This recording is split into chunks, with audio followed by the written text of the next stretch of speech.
வியாழன் உதயதர்சனம் நிகழ்ச்சியின் இரண்டாவது பகுதியினூடாக இணைந்திருக்கின்றீர்கள். இரண்டாவது பகுதி ஏற்கனவே சொன்னது போல மருத்துவ பகுதியாகத்தான் இன்றைய தினம் நிகழ்ச்சியில் வர காத்திருக்கின்றது.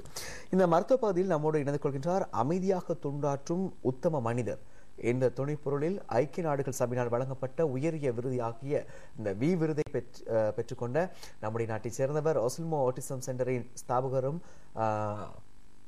அவர்தான் நம்மோடு இன்றைய தினம் இணை காத்திருக்கிறார். டாக்டர் சின்னியா தேவானந்தன் அவர்கள் இன்றைய தினம் நம்மோடு இணை காத்திருக்கின்றார். வணக்கம் டாக்டர். வணக்கம். ஆட்டிசம் என்று சொல்லப்படுகின்ற இந்த விடயம் என்னவென்பதை நம்மவர்கள் அறிந்திருக்கின்ற வீதம் கொஞ்சம் குறைவாக இருக்கின்றது டாக்டர். ஆகவே இந்த ஆட்டிசம் என்றால் என்ன என்பதை நம்முடைய நேயர்களுக்கு தெளிவுபடுத்த. ஆட்டிசம் என்றால் உண்மையிலேயே இது முக்கியமாக சிறுவர்களில் காணப்படுகின்றது. சிறுவர்கள் என்று சொல்ல முடியாது, வளர்ந்து வரும் பிள்ளைகளில் கூட இந்த பிரச்சனை இருக்கலாம். இவர்கள் உண்மையிலேயே இது ஒரு நரம்பியல் சம்பந்தமான ஒரு குறைபாடாகும். இதை நோய் கூட சொல்ல முடியாத ஒரு குறைபாடாகும். இவர்களின் உண்மையிலேயே இவர்களை சொல்லப்போனால் இவர்கள் பிசிக்கலி, அதாவது உருவத்தில் எந்தவித வேறுபாடும் காணப்படாது. அதாவது சாதாரண பிள்ளைகள் போல அழகாக இருப்பார்கள். ஆனால் இவர்களின் பல வழக்கங்களில் இவர்களின் பிஹேவியர்ஸில் காணப்படும் மாற்றங்களை வைத்துக்கொண்டே இவர்களை நாங்கள் ஆட்டிசம் என்ற கேட்டகரிக்குள், அதாவது ஆட்டிசம் பிள்ளைகள் என்று நாங்கள் குறிப்பிடுகின்றோம். சரி, இந்த ADHD அவதான குறைவு ஆனால் மிகவும் சுறுசுறுப்பாக இருக்கின்ற குழந்தைகள் என்று வரையறைப்படுத்தப்பட்ட அல்லது வேறுபடுத்தப்பட்ட குழந்தைகள் இருக்கின்றார்கள். இந்த நிலை டாக்டர் இந்த ஆட்டிசம் பிரச்சனை உள்ளவர்களுக்கும் இருக்கத்தான் செய்கின்றது. அவதான குறைவாக இருக்கும் ஆனால் சுறுசுறுப்பாக இருப்பார்கள். இந்த துருதுருவு காலையில் இந்த சக்கரம் கட்டியது போல சுறுசுறுப்பாக இருக்கின்ற துருதுருவு என்று சொல்லப்படுகின்ற இந்த குழந்தைகளை நாங்கள் எவ்வாறு தனியாக பிரித்தறியலாம் அல்லது இடம் காணலாம்? உண்மையிலேயே இது ஒரு நல்ல கேள்வி. உண்மையிலேயே ADHD என்று சொல்ல போனால், அதாவது நீங்கள் குறிப்பிட்டது போல அவதான குறைவான மிகவும் சுறுசுறுப்பான பிள்ளைகள் என்று சொல்லுவார்கள். ஆனால் சில பிள்ளைகளை எடுத்துக்கொண்டோம்னா ஆட்டிசம் பிள்ளைகளிலேயே இந்த ADHD-க்குரிய, அதாவது மிகவும் சுறுசுறுப்பு தன்மையும் காணப்படுற ஆட்டிசம் குழந்தைகளும் இருக்கிறார்கள். ஆட்டிசம் குழந்தைகள் சில பிள்ளைகள் ஒரு முறையில் போய் தனிமையில் மிகவும் அமைதியாக இருக்கிற பிள்ளைகளும் இருக்கிறார்கள். அதே நேரத்தில் சில பிள்ளைகள் மிகவும் சுறுசுறுப்பாக ஒரு இடத்தில் இருக்காது. நீங்கள் முதலில் குறிப்பிட்டது போல காலுக்கு சக்கரம் பூட்டியது போல ஓடித்திரிகிற பிள்ளைகளும் இருக்கிறார்கள். ஆனால் நாங்கள் ADHD என்று, அதாவது attention deficit hyper active disorder என்று சொல்லுவார்கள். இவர்களை நாங்கள் விதமாக அறிவதாக இருந்தால், ஓட்டிசத்தை இல்லாமல் இவர்கள் தனிப்பட்ட குழந்தைகளாக அறிவதாக இருந்தால், இவர்கள் மிகவும் கதைக்கக்கூடிய பிள்ளைகள், அழகாக கதைப்பார்கள். ஓட்டிசம் பிள்ளைகள் கதைக்க மாட்டார்கள். ஆனால் கதைக்க மாட்டார்கள், ஸ்பீச் வரக்கூடிய சாத்தியக்கூறு இருக்குது. ஆனால் ADHD பிள்ளைகள் சின்னலேருந்து கதைப்பார்கள். கதை என்று சொல்ல போனால் நான் ஸ்டாப் என்று சொல்வார்கள், நிறுத்தவே மாட்டார்கள், தொடர்ந்து கதையக்கூடிய பிள்ளைகளாக இருப்பார்கள்.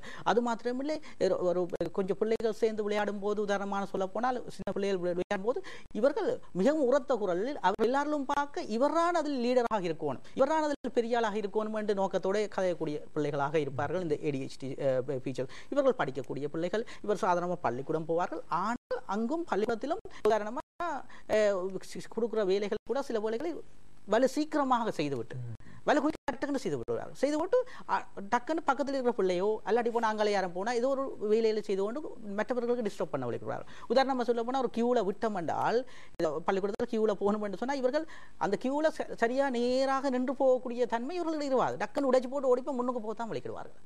அப்போ அப்படி ஃபீச்சர்ஸ் இருக்கலாம். சில இடங்களில் இவர்கள் கோப்பு புத்தகங்களை ஒழுங்காக வைத்திருக்க மாட்டார். அதாவது சொன்னால் உரையல் வச்சுவார், குப்பையாக வச்சிருப்பார்கள். இல்லாட்டி பென்சில் ரேசர் கட்டாயம் துளைச்சி போட்டு தான் போயிடும். வீட்டை போய்க்க பின்னேரம் கட்டாயம் பென்சில் ரேசர் ஒன்றும் இருக்காது. அப்படி பிள்ளைகள் இருக்கிறார்கள். இதில் நான் முக்கியமாக குறிப்பிடுவோம் என்னென்றால், இப்போ ஆட்டிசம் பிள்ளைகளை வைத்திருக்கிற வீடுகளில், பெற்றோர்களில் இந்த கூடுதலாக ஆட்டிசம் பிள்ளைகளுக்கு அட்டென்ஷனை கூட கொடுக்குற நேரங்கள், ஏன் ஆட்டிசம் பிள்ளையை நாங்கள் சரி கட்டோன் பண்ணக்காண்டி பெற்றோர்களும் வீட்டில் இருப்பவர்களும் கூடுதலாக அட்டென்ஷன் கொடுக்கும்போது அவர்களுடைய சகோதரமோ சகோதரர்களோ அவர்களோட இருக்கிற பிள்ளைகள் அவர்கள் தங்களுக்கு அட்டென்ஷன் எடுக்கிறதுக்காண்டி சில நேரங்களில் இந்த ஓவர் ஆக்டிவான ஃபீச்சர்ஸை காட்ட விளைக்கிறோம்.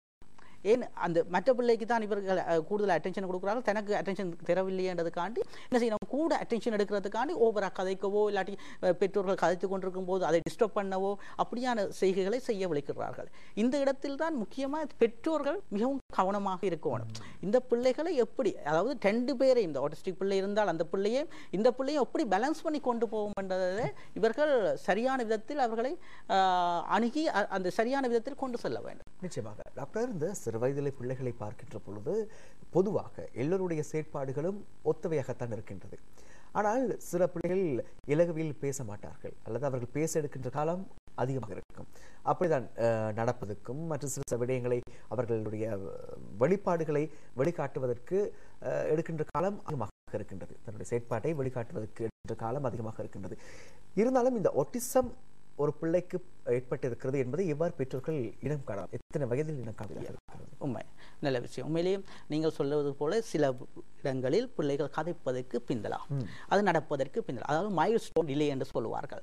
அவர்கள் சாதாரண வயதுகளில் வருகிற நடத்தைகள் வந்து கொஞ்சம் கொஞ்சம் பிந்தி போகலாம். அது சாதாரண விடயம். சில பிள்ளைகள் ஒரு 2 வயதில் கூட 1.5 வயதில் கூட கதைத்த பிள்ளைகள் கூட இருக்கிறார்கள். அதுக்கும் காரணங்கள் இருக்கலாம். சில நேரங்கள் இது ஒரு சாதாரண விஷயமாக இருக்கலாம். அல்லது போனால் டங் டை என்று நான் முந்தன் குறிப்பிட்டிருக்கேன். டங் டை என்று இதுக்கு காரணமாக கதைகள் வேற டிலே ஆகலாம். அப்படியே சாதாரணம். ஆனால் ஒட்டிசம் பிள்ளைகளை எடுத்தோம் என்றால் இந்த நீங்கள் குறிப்பிட்டது போல நடக்கிறதோ இல்லை கதைக்கிறதோ பிந்தக்கூடிய சாத்தியக்கூறு இருக்குது. அதை விட இவர்களுக்கு மிக முக்கியமாக வேறு விதமான ஃபீச்சர்ஸ். உதாரணமாக ஃபர்ஸ்ட் திங் வந்து ஐ கான்டாக்ட். இப்போ ஒரு பிள்ளை பிறந்து ஒரு 3 மாசம் 4 மாசம் வரைக்கும் நீங்க சிரிச்சு கைதட்டினால் பிள்ளை திரும்பி பார்க்கக்கூடியதான் இருக்கும். ஆனா இந்த ஒட்டிசம் குழந்தைகளை பொறுத்தவரை திரும்பி பார்க்க மாட்டார்கள். நீங்கள் பேரை சொல்லி கூப்பிட்டா கூட திரும்பி பார்க்க மாட்டார்கள். அவர்கள் தேவையென்றா பார்ப்பார்கள், இல்லாட்டி பார்க்க மாட்டார்கள். அதையே நாங்கள் ஒரு சின்ன டவுட் ஒன்று வந்துடலாம், இந்த பிள்ளைக்கு இது ஒரு பிரச்சனை இருக்குதாண்டி. இதை சொல்வார்கள் ப்ரீ டயக்னோசிஸ். அதாவது நாங்கள் உடனே அந்த வயசில் நாங்கள் டயக்னோஸ் பண்ண முடியாது ஒட்டிசம்னு சொல்லி, ஆனால் நாங்கள் ஒரு டவுட் பண்ணலாம் எங்கள்ட பிள்ளைக்கு ஏதாவது பிரச்சனை இருக்குமா என்றதுக்காண்டி மற்ற ஃபீச்சர்ஸ் அடுத்து வேறு ஃபீச்சர்ஸ். உதாரணமாக சொல்ல போனால் இந்த ஒட்டிசம் கூடுதலான பிள்ளைகள் 1 வயசு 1.5 வயசு வரைக்கும் அம்மா அப்பா அது சாதாரண மல்லை சொற்களை சொல்லுவார், கதைப்பார்கள். அந்த கதை சொற்கள் ஒரு 1-2 வயசு வரைக்கும் அப்படியே சடன் எல்லாம் போயிடும். சடன் ஸ்டாப் என்று சொல்வார்கள். இது ஒரு முக்கியமான பாயிண்ட் வந்து ஆட்டிசம் பிள்ளைகளை கண்டறிவது. அது மாத்திரமில்லை, இவர்கள் வந்து மற்ற பிள்ளைகளோடு சேர்ந்து விளையாட மாட்டார்கள், கூடுதலாக தனியே இருக்க விரும்புவார்கள். அது மாத்திரமில்லை, கன ஃபீச்சர்ஸ் நான் சொன்ன ஐ கான்டாக்ட் சொல்ல போனால் சிலடி அவர் உடம்பில் சில அதாவது உடம்பில் அசைவுகள் காணப்படும். ஏதாவது ஒரு அசைவு, சில பேர் ஃபிளாப்பிங் ஆஃப் த ஹேண்ட்ஸ் அல்லது ராக்கிங் ஆஃப் த பாடி, தலையை ஆட்டி கொண்டிருப்பார்கள், ஏதோ ஒரு செயற்பாடுகளை செய்து கொண்டிருப்பார்கள். சில பிள்ளைகளை பார்த்தா கூடுதலாக அந்த சுத்துற சாமான்களை பார்த்து கொண்டிருப்பார்கள், அந்த பேனை சுத்துறதையோ ஒரே விடயத்தை கூடுதலாக கவனித்துக் கொண்டிருப்பார்கள். உண்மையா இப்ப உதாரணம் ஒரு விளையாட்டு சாமான் நீங்க கொடுத்தீங்களா, அந்த விளையாட்டு சாமான அந்த ஃபுல்லா அந்த விளையாட்டு சாமானோட சாதாரண பிள்ளை விளையாடு பண்ணா இவர்கள் ஏதோ ஒரு குறிப்பிட்ட ஒரு பாயிண்டை தான் பாயிண்ட் பண்ணி கொண்டிருப்பார்கள். உதாரணமா காரை கொடுத்தா காரை திருப்பி வச்சுட்டு காரை சில்ல சுத்தி கொண்டிருப்பார்கள். அப்படியான ஃபீச்சர்ஸ் அவர்களுக்கு இருக்கும். அப்படி எல்லா ஃபீச்சர்ஸையும் உண்மையிலே சொல்ல போனால் இவர்களுடைய பழக்க வழக்கங்களை நாங்கள் என்ன சொல்றாங்க, இதுக்கு ஒரு உண்மையிலேயே சரியான மெத்தட் என்றால் ஸ்கேல் என்று ஒன்று இருக்குது. அதாவது autism childhood autism rating scale என்று அப்படி விதமான ஸ்கேல்ஸ் இருக்கு. அந்த ஸ்கேல்ல உண்மையிலேயே அந்த ஃபீச்சர்ஸை நாங்கள் டிக் பண்ணி கடைசியா எடுக்கிற அந்த பாயிண்ட்ஸ், அதாவது கடைசியா எடுக்கிற அந்த மார்க்ஸின் படி தான் இவர்கள் ஆட்டிசம் குழந்தையா இல்லையாண்டதை நாங்கள் டயக்னோஸ் பண்ணலாம். ஆனால் உண்மையிலே சொல்ல போனால் ஆட்டிசம் நான் முந்தியும் குறிப்பிட்டது போல நாங்கள் எல்லாருக்குமே ஆட்டிசம் ஃபீச்சர்ஸ் இருக்குது. இப்போ ஒரு சாதாரண பிள்ளைக்கு ஒரு ஆட்டிசம் பிள்ளைக்கு இருக்கிற சில ஃபீச்சர்ஸ் எங்களுக்கும் இருக்கலாம், எனக்கும் இருக்கலாம், உங்களுக்கும் இருக்கலாம், யாருக்கும் இருக்கலாம். ஆனா நாங்கள் வந்து அந்த எங்களால கண்ட்ரோல் பண்ணக்கூடிய எங்களே இப்போ நாங்கள் இந்த இடத்துல வந்திருக்கேன், இப்படி நாங்கள் கை காலை ஆட்டாமல் இருந்து கதை கொண்டு நாங்கள் கதை கொண்டிருப்போம். ஆனால் இந்த பிள்ளையை கொண்டு ஆட்டிசம் பிள்ளையை கொண்டு விட்டால் இந்த இடம் இது நாங்கள் இப்படி இருக்க வேணும் என்றது அந்த பிள்ளைக்கு தெரியாது. அதுதான் அந்த பிள்ளைக்கும் எங்களுக்கும் இடையான வித்தியாசம். ஆகவே அந்த பிள்ளைகளை எங்கள நிலைமைக்கு கொண்டு வருவதற்கு செய்ய வேண்டிய சிகிச்சைகள்லாம் இங்கு காணப்படுகின்றன. சரி டாக்டர், இந்த ஒரு பிள்ளைக்கு எந்த ஒரு நோயாக இருக்கலாம் அல்லது எத்தகைய ஒரு பிரச்சனையாக இருக்கலாம், ஆனால் பெற்றோர்கள் அவர்கள் கவனம் செலுத்தி வளர்க்கின்ற பொழுது அந்த பிள்ளையை நல்ல ஒரு புரட்சியாக உருவாக்க முடியும் என்பது சரித்திரங்கள் வரலாறுகள் கற்றுத்தந்த பாடமாக அமைகிறது. இந்த ஒட்டிசம் என்ற பிரச்சனைக்கு உள்வாங்கப்பட்ட பிள்ளைகளுடைய பெற்றோர்கள் எவ்வாறு தன்னுடைய பிள்ளைகளை பராமரிக்க வேண்டும் டாக்டர்? உண்மையான விஷயம். உண்மையிலே பெற்றோர்கள் இது மிக முக்கியமான விடயம். மட்டுமில்லை, குடும்பத்தார் எல்லாரும் இதில் முக்கியமாக பங்கெடுக்க வேண்டிய விடயம். ஒட்டிசம் என்ற உடனே பெற்றோர்கள் முதலாவது மனதளவில் அவர்கள் பாதிக்கப்பட்டு அதாவது எங்கள் லைஃபே முடிஞ்சது என்ற அளவுக்கு போகிறார்கள். அது முதலாவது பிழையான விடயம். நீங்கள் பாதிக்கப்பட்டீர்களாக உங்களோட பிள்ளையை நீங்க எப்படி சரி கட்ட போறீர்கள்? அது மாத்திரமில்லை, இரண்டாவது விடயம், நீங்க எல்லா மக்களும் பொதுவாக பெற்றோர் மட்டுமில்லை சாதாரண மக்களும் ஒட்டிசம் என்றால் என்ன, இப்போ இந்த பிள்ளைகளை எப்படி கண்டறிவதென்றதை மிக முக்கியமாக நீங்க அறிந்து வைத்திருக்க வேண்டும். ஏன்னா அறிந்து வைத்திருந்தால் நீங்க என்ன செய்வீர்கள்? முதல் நீங்க கேட்ட கேள்விக்கு நான் பதில் சொல்லவில்லை. ஒரு 1.5 வயசு 2 வயசு வரைக்கும் நீங்கள் இந்த பிள்ளைகளை ஐடென்டிஃபை பண்ணலாம். ஓட்டிசம் நீங்கள் கண்டுபிடிக்கலாம். அதுக்கு என்ன தேவை? உங்களுக்கு இதை பற்றிய அறிவு, அந்த ஓட்டிசம் பிள்ளைகளோட பழக்க வழக்கங்கள், அதோட பிஹேவியர்ஸ் இதென்று தெரிஞ்சிருந்தீங்கன்னா நீங்கள் டயக்னோஸ் பண்ணலாம். இந்த ஓட்டிசம் இந்த பிள்ளைக்கு இருக்கோன்றதை டவுட் பண்ணி போட நீங்கள் ஒரு வைத்தியரை நாடி அதை நீங்கள் கன்ஃபார்ம் பண்ணிக்கொள்ளலாம். ஆனால் அது இடத்தில் நடக்குது கூடுதலாக எங்கள் நாட்டில் மட்டுமில்லை, உலகளாவிய ரீதியில் நடக்கிற விடயம் 5 வயதுக்கு பிறகுதான் ஓட்டிசம் என்ற பிரச்சனை இருக்கின்றதே பெற்றோர் கண்டறியக்கூடிய தன்மை உருவாகின்றது. காரணம் என்ன? அவர்கள் இந்த பிள்ளை போக சரி வருவார், அடுத்த வருஷம் கதைப்பா, இல்லாட்டி ஆம்பளை பிள்ளைனா குழப்படி செய்யும் தானே என்ற ஒரு கேட்டகரியில் இந்த பிள்ளைகளை அது அடையாளம் காணாமல் வைத்திருந்து 5 வயதில் பள்ளிக்கூடம் போக வேண்டிய காலகட்டம் வரும்போது பள்ளிக்கூடத்துக்கு அனுப்ப முடியாத நிலைமை. அதன் பின் தான் ஓட வலிக்கிறார்கள் பெற்றோர்கள். ஆனால் உண்மையிலேயே அது சரியான டிலேயான டைம். ஆகவே 1.5-2 வயசு, அது 2.5 வயசு வரைக்கும் நீங்கள் அடையாளம் கண்டு அவர்களை தகுந்த வைத்தியரை நாடி கன்ஃபார்ம் பண்ணி அதுக்குரிய சரியான வழிமுறைகள் மேலே சொல்லப்போனால் வீட்டில் நீங்கள் செய்கிறதா சாதாரண பிள்ளைக்கு நீங்கள் என்ன செய்கிறீங்களோ அதை நீங்கள் இந்த பிள்ளைக்கு கூடுதலாக செய்யணும். உதாரணமாக நீங்கள் பாத்ரூமில் போய் ப்ரஷ் பண்ணுறேன்னு வைங்களேன், ப்ரஷ் பண்ணிக்க உங்களோட சாதாரண பிள்ளைண்டா என்ன செய்யும், வந்து வெட்டி பார்க்கும், பார்த்துட்டு அடுத்த நாள் தானே ஒரு ப்ரஷை தூக்கி பார்க்கல. இந்த பிள்ளை அதை செய்யாது.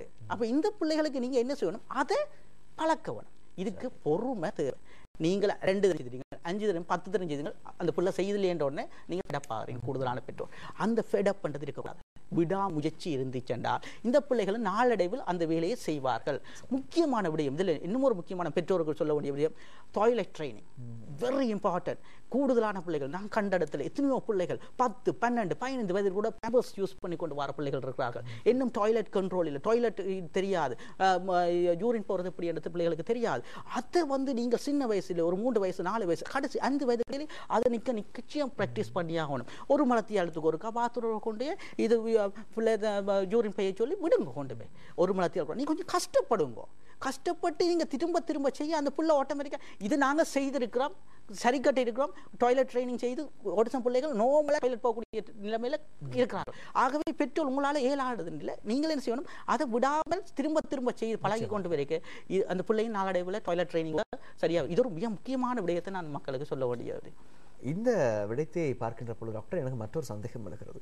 சாதாரணமாக இருக்கின்ற இந்த பிள்ளைகள் குடும்பத்தில் 2, 3 சகோதரர்கள் இருக்கின்ற குடும்பங்களை பொறுத்த மட்டிலே ஒரு பிள்ளைக்கு அதிக கவனத்தை பெற்றோர்கள் செலுத்துகின்ற பொழுது ஏனைய பிள்ளைகள் ஓரளவு மன ரீதியாகவும் பாதிப்புக்குள்ளாகின்றார்கள்.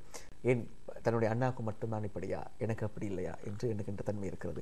அதே போல ஒட்டிசம் பிரச்சனைக்குள்ள உள்வாங்கப்பட்ட ஒரு பிள்ளைக்கு அதிக கவனம் செலுத்துகின்ற பொழுது ஏனைய பிள்ளைகள் அவர்கள் மீது செலுத்தப்படுகின்ற கவனத்தினுடைய அளவு குறைவாகவும் இருக்கக்கூடிய தன்மையும் இருக்கிறது டாக்டர்.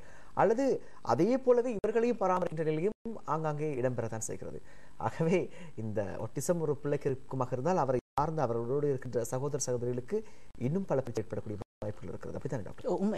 உண்மை நீங்கள் சொல்கிறது சரி. என்ன நடக்குது, நீங்கள் சொன்ன மாதிரி ஒட்டிசம் பிள்ளைக்கு கூடுதலான அட்டென்ஷனை கொடுக்கும்போது மற்ற பிள்ளைக்கு அந்த அட்டென்ஷன் குறைக்கப்படுகிறது. அல்லாட்டி நீங்கள் சொன்ன மற்ற நடக்கலாம், இந்த பிள்ளை இல்லாத பிள்ளை தானே என்று போட்டு நல்ல பிள்ளைக்கு கூடுதலான அட்டென்ஷன் கொடுத்து இந்த பிள்ளை அப்படியே ஒதுக்கப்பட்டு கொண்டு போகுது. அது கூட நடக்குது. 2 விதமும் நடக்கலாம். ஆனால் இங்கே உண்மையாக சாதாரண பிள்ளைகளை இருந்தால் என்ன பொறுத்தவரை இப்போ இருக்கிற சின்ன பிள்ளைகள் சரியான அறிவுடைய பிள்ளைகள். சாதாரண பிள்ளைகள் எடுத்தோம்னா நீ முந்தின மாதிரி இல்லை, ஸ்கூலுக்கு போனால் கூட சரியான இன்டெலிஜென்டான பிள்ளைகள். அப்போ அந்த பிள்ளைகளுக்கு நீங்கள் அந்த பிள்ளைகளை வைத்து அந்த பிள்ளைக்கு விளங்கப்படுத்தலாம். உங்களுடைய தங்கச்சி தம்பி இப்படி ஒரு சின்ன குறைபாடு இருக்குது தம்பி, ஆகவே நீங்கள் என்ன செய்யணும், நீங்க உதவி செய்யணும். அந்த பிள்ளைக்கு மைண்ட்ல அந்த பூத்தோணும் என்ன, இந்த பிள்ளைக்கு நீ உதவி செய்யணும்.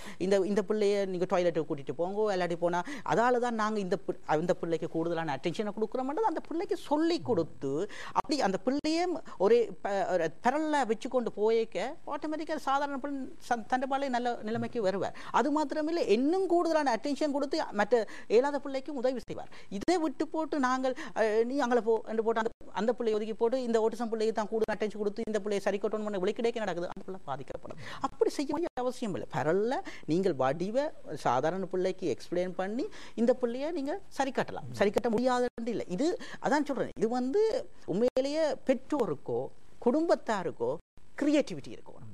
அதாவது புதுசா நினைக்கக்கூடிய திங்க் பண்ண. இப்போ நாங்கள் இதில் கதைக்கிறதோ ஒரு வைத்திய சொல்ற கதை மட்டும் போதாது. நீங்கள் அதை ஒரு விஷயத்தை சொன்னா அதை நீங்க 10 நினைச்சு அந்த சிச்சுவேஷனுக்கு ஏற்ற மாதிரி நடக்கிறதுக்கு நீங்க பழகிக்கொள்ளணும். பழகிக்கொண்டீங்களா இருந்தா இது ஒரு பெரிய இஷ்யூவாயே வராது.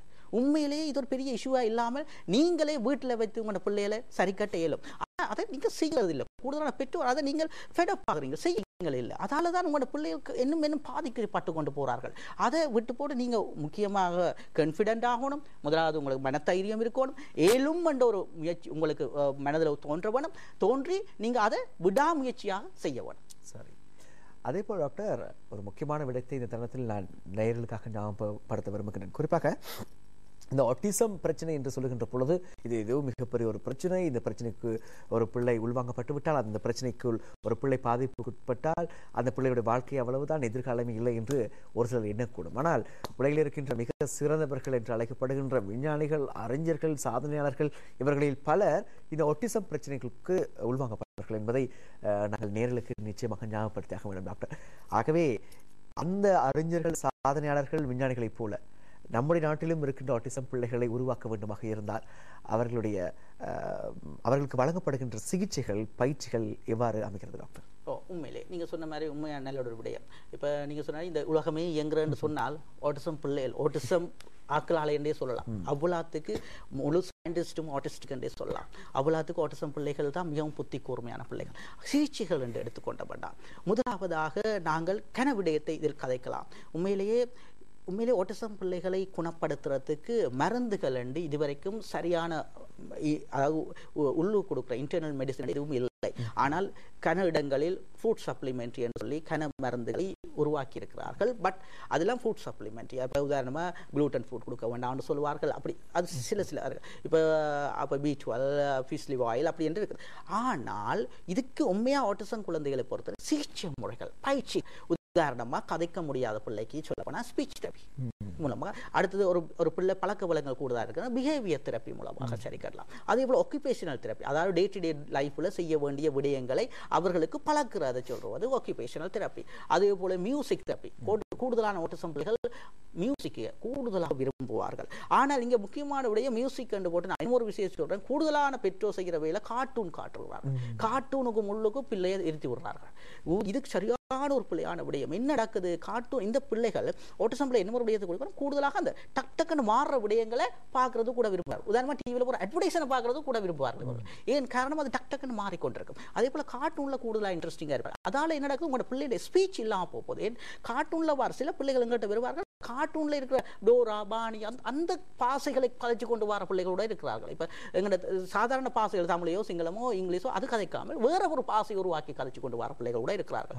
ஆகவே அதுகள் வெரி இம்பார்ட்டன்ட். இப்போ மியூசிக் தெரப்பி அன்றைக்கு நீங்கள் கட்டாயம் ரேடியோவில் இருக்கிற மியூசிக்கை போட்டு தான் செய்யணும் இல்லை. நீங்கள் சும்மா நர்சரி ரேம்ஸை